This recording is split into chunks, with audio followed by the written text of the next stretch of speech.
I try to be Medha. So what is the meaning of Medha?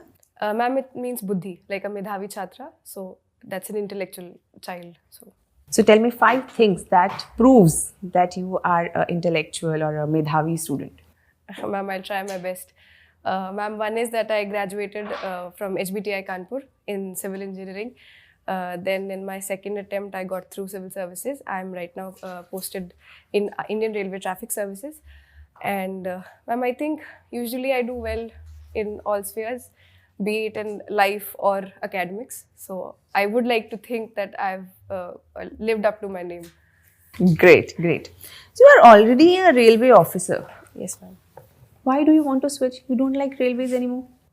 Ma'am, that would not be the right thing that I would say. That I absolutely love Indian Railways, but I would like to see my scope and till where I can reach. I think in railways I have a very limited scope.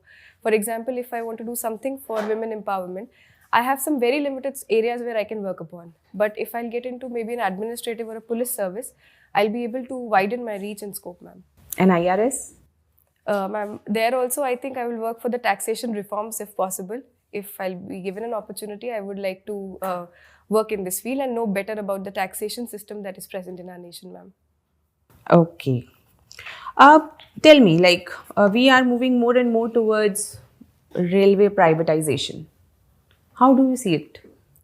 Ma'am, the core functions of railways are not yet privatized. What we have outsourced is basically the cleanliness aspect or the service aspect of it. Even the first train that was said to be the first private train, it was run by railway staff. It was manned by railway staff, and everything was there that belonged to the Indian Railways. The only difference was that we gave more opportunity to the customers on board by giving them more food options, giving them better services like rows that we give on the Vande Bharat Express. So these are the things that we are outsourcing, but due to the safety aspects, I think we are not yet privatizing the core aspects of railways, ma'am. Or is it time that we should move on towards, allowing the private players to work on railways and make it world class? Ma'am, I think in terms of the service sector, service and hospitality, we can definitely do it. Like the cleanliness part of it, we can outsource. But going by what the major nations around us, for example, UK tried privatizing its railways, but then that was not a successful experiment because the private party was never ready to work on the routes which were non-remunerative. Because they would always like to operate between, say, a Lucknow and New Delhi. But what about maybe in a Unnao or smaller places?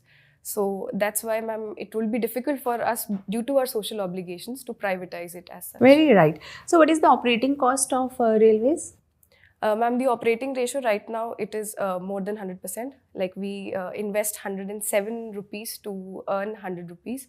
And that is mainly because the third AC and it is the only profitable sector that we have in passenger. And even the freight is the one cross-subsidizing the passenger traffic, ma'am. And freight is also, I think, becoming expensive. More and more people are moving towards road transport. How can we correct it? Ma'am, in the National Rail Plan that has been recently released, our model share is 27%, and we plan to make it around 45% by 2030, the Indian Railways part. For that, we have launched Gati Shakti scheme, multimodal cargo system. We are developing places from where connectivity is through all the 3 mediums. Via port, like via sea waterways, via railways and roadways. Ma'am, I think we lack in door-to-door delivery because when we transport bulk commodities, it is difficult to give door-to-door connectivity. So that is one of the reasons we are losing it to the roadway sector, ma'am. Any other reason? Ma'am, this is the major reason. Apart from that, the cost is less for us. We are environmentally more sustainable. Ma'am, to some extent, red tapeism. We have very strict codes, the rules that are mentioned, and any deviation from it is heavily punished in railways, ma'am. Okay. There are certain, opinions about given by people that we should not go for bullet trains because India is a poor country where we have so many things to deal with, and we are investing so heavily in bullet trains and high-speed trains and all of these. Should we invest there?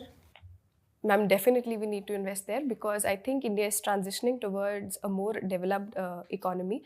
We are the 3rd highest in terms of PPP economically. So it's time we give our customers the best possible services that the Indian Railways can offer, ma'am. For example, I see that if the businessmen are able to travel faster, they'll be able to make more deals, and that will have a trickle-down effect on the economy as a whole. So I think it's time that we move towards high-speed railways, because smaller distances should be covered faster. That is perhaps the need of the hour, ma'am. Okay, very right. So before I hand over to the esteemed member, what is Hyperloop? Ma'am, Hyperloop is a kind of a transportation system which operates in a vacuum. Because of magnetic levitation, it is able to move at a very high speed, and it can cross around 200 kmph if I'm right on that fact.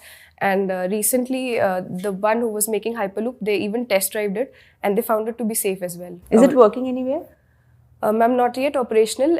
The trials were conducted and they were safe, but not yet operational anywhere, I think. Okay, thank you.